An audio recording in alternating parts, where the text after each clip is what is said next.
Hello guys, good day po, magandang araw po sa lahat, magandang buhay at maayo adlaw po sa inyo tanan, maayo buntag. At eto nga guys, kung napapansin nyo, nandito ulit tayo sa wallet ni Commander at mabigat talaga. Sigurado maraming barya to dahil wala pa yung ating barya galing sa ating kapatid. So eto muna yung ating papakailaman. Dahil wala pa tayong barya at hindi nga tayo nakapag-upload ng 2 araw guys, dahil wala pa yung barya at medyo naging busy rin tayo. So dito tayo magko-coin hunting guys. Kukunin natin lahat ng barya dito sa loob ng wallet na to, wallet ni Commander. So tignan natin guys, huwag kayo maingay, baka madinig tayo. Okay, so tingnan natin guys. So hindi na natin gagalawin yung mga papel. Ang ating lampakay dito ay yung mga barya. So yan. 29 and I find myself wondering what did happen to the last 10. I ran away with my life, fast forward, never turn back again. It's kind of funny that the more we pass time, the more we need to set the rewind. And 19 was the year I had to leave you, but now I'm seeing all the signs. Is this really happening? I can't believe it's true. I'm just as surprised as you. Is this really happening? I can't be too sure, but one day I'll be. Siyempre bago tayo magsimula guys, maraming salamat po sa aking mga subscriber na walang sawang sumusuporta po dito sa ating channel, lalong-lalo na po doon sa mga nag-share at nagla-like po sa ating video. Sana po ay patuloy nyong i-share at i-like yung ating video guys.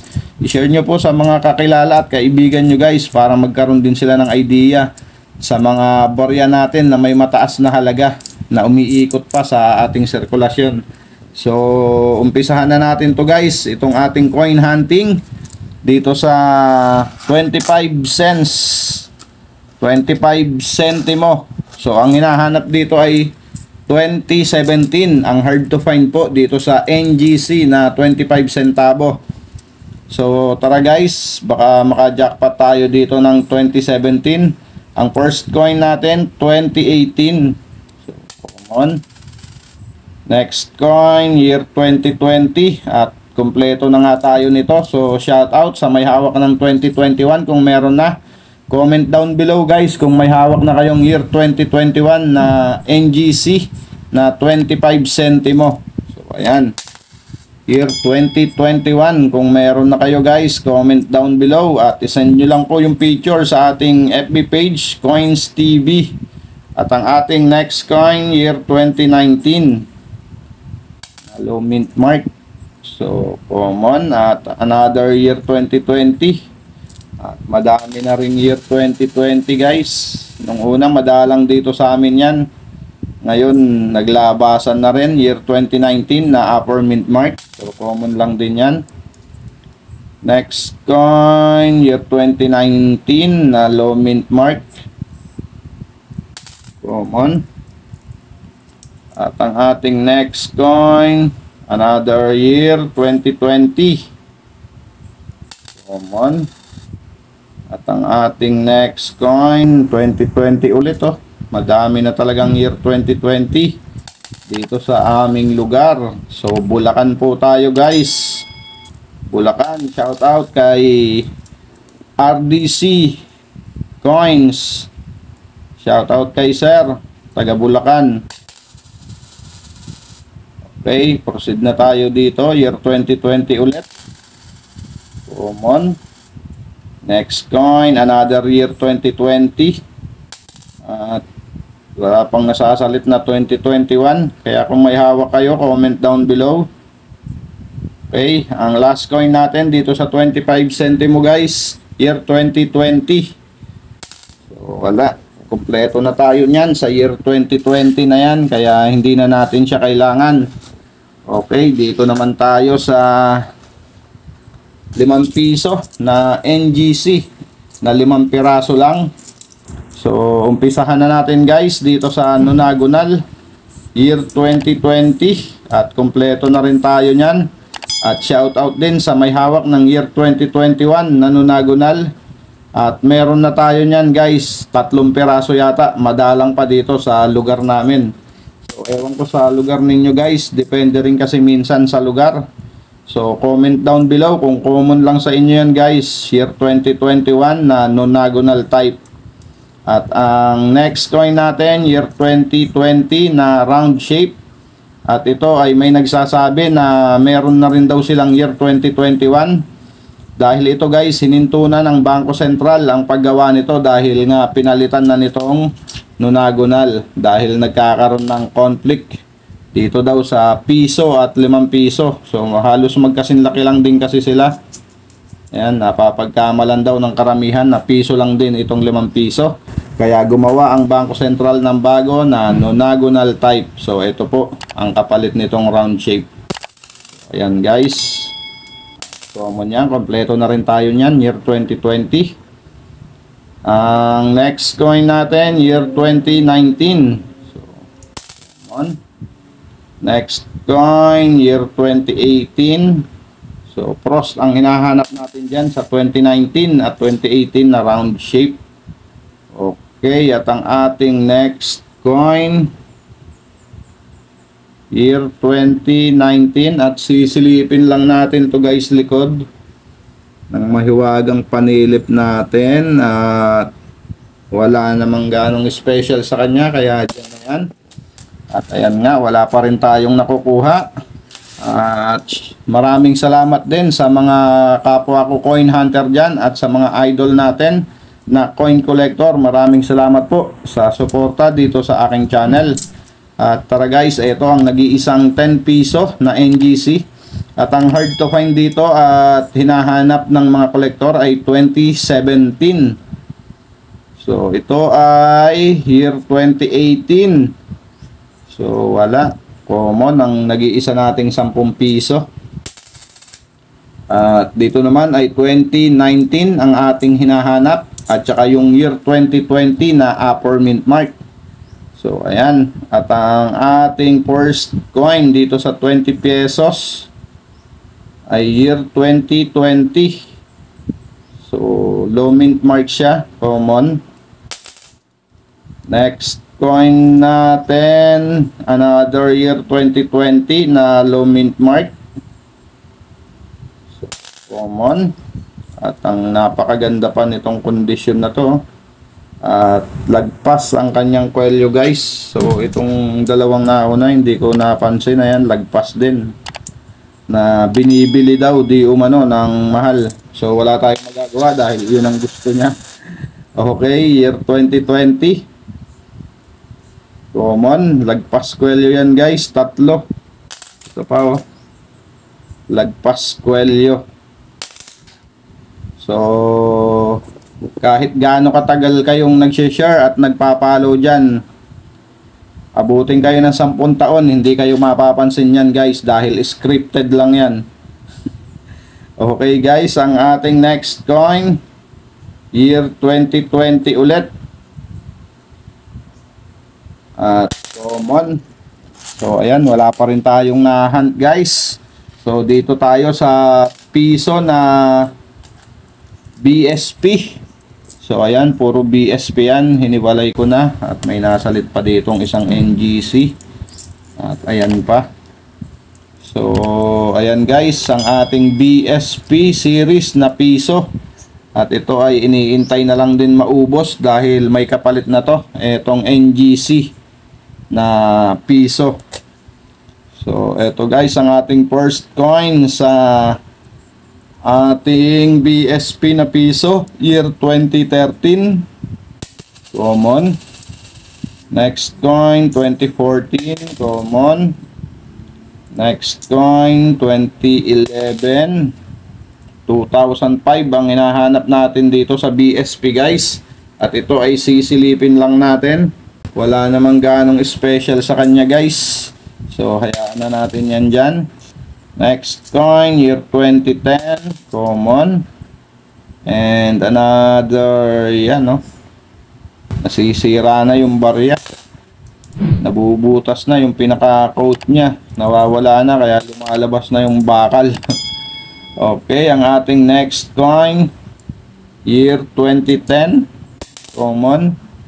Next coin, 2015, at ang ating last coin dito sa BSP na piso, year 2013. At ayan nga, bokya, mukhang wala tayong makukuha dito sa wallet ni Commander Mukhang bokya tayo At dito naman guys, 2017 ang ating hinahanap at ang mga error.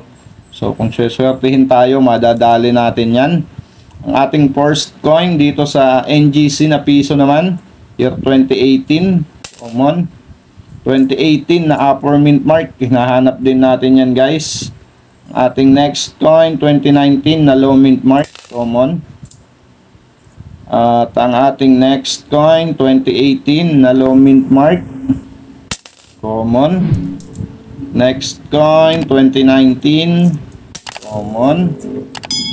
2018 na low mint mark, so common yan. Upper mint mark ang inahanap natin dyan sa 2018. At another 2018. Next coin, 2018, common. Next coin, 2019 na low mint mark, so common lang din. And another one. Next coin, 2019 ulit na low mint mark. So same lang sila ng upper mint mark guys. Yung 2019 na low mint mark at upper mint mark, common lang silang dalawa. So ayan ang ating next coin, 2018 na low mint mark pa rin. So common. At ang ating last coin guys sa ating piso, 2018 na low mint mark pa rin. So ayan ang mint mark. Ang upper mint mark nandito banda sa may balikat niya, yung mint mark.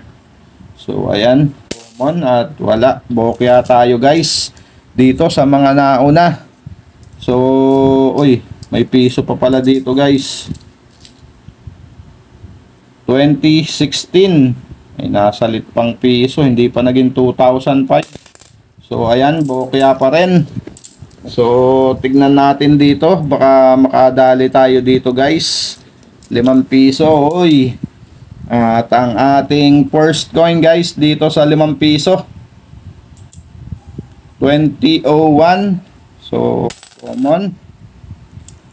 Next coin natin, 2005, common. Next coin, 2013, common. At ang ating next coin, ang ganda ng 2001. Ang linaw, detalyado yung pagkaka-struck sa kanya. Common lang din. Next coin, 2002. Ito pa isa. 2001, 2002 at saka 2004 ang makakapal ang mga letter. Okay, next coin, common pa rin at hanggang ngayon wala pa rin tayong nakukuha. Ang ating next coin, year 1997. So, dalawang klase rin to, isang walang mint mark at isang may mint mark, pero same lang din sila na common. Okay, next coin, 2005, common. At ayan na nga, may napansin na ako guys. Pero unahin natin to. Next coin natin, year 2013. So ayan. At ang ating next coin guys na napakaganda. So tignan nyo naman. 5 piso na commemorative na 70th. Yan, anniversary ni MacArthur. 1944 to 2014. Ayan, Leyte Gulf Landing. Ayos. At ang maganda pa kondisyon nito guys. So sisilipin ko lang to guys. Medyo may mga gas-gas na rin dito, pero maganda pa rin yan guys. Dahil tingnan nyo, may luster pa. Yan. So napakaswerte natin guys. Dahil ito ngayon, napakadalang na rin nito na makita sa ating sirkulasyon. Yung mga 5 piso na commemorative. So eto na rin ang i-update natin guys mamaya pagtapos natin sa ating coin hunting. So ang ating next coin 2013 common, naka-jackpot pa tayo. Year 2005 common. At ang ating next coin 2013. So ayan, bokya. Isa lang ang ating nahunt sa dami ng barya ng wallet ni Commander. So ayan lang yung ating nahunt, 5 piso, at mukhang naisukli lang din siguro sa kanya to sa ewan ko kung saan. So okay guys, alamin natin ang status nitong barya na to ngayong 2024. At ang hinahanap dito guys, kung meron kayo, i-send nyo lang po sa ating FB page yung 50th anniversary. Ito po ay 70, ayan. So ang hinahanap-hanap po ay 50th anniversary po dapat. So ito 70th anniversary. So tara guys, alamin natin kung ano ang status ng baryang ito sa ating kaibigan na si Mang Google. Ayan, punta lang tayo dito at i-type natin dyan ang 5 piso.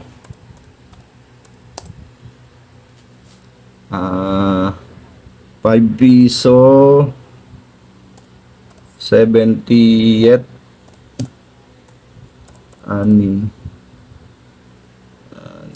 anniversary.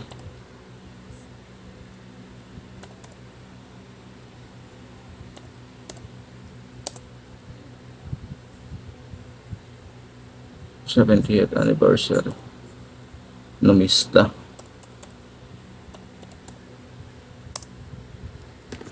So ayan guys, lumabas na agad siya at ayan ang kanyang sample guys.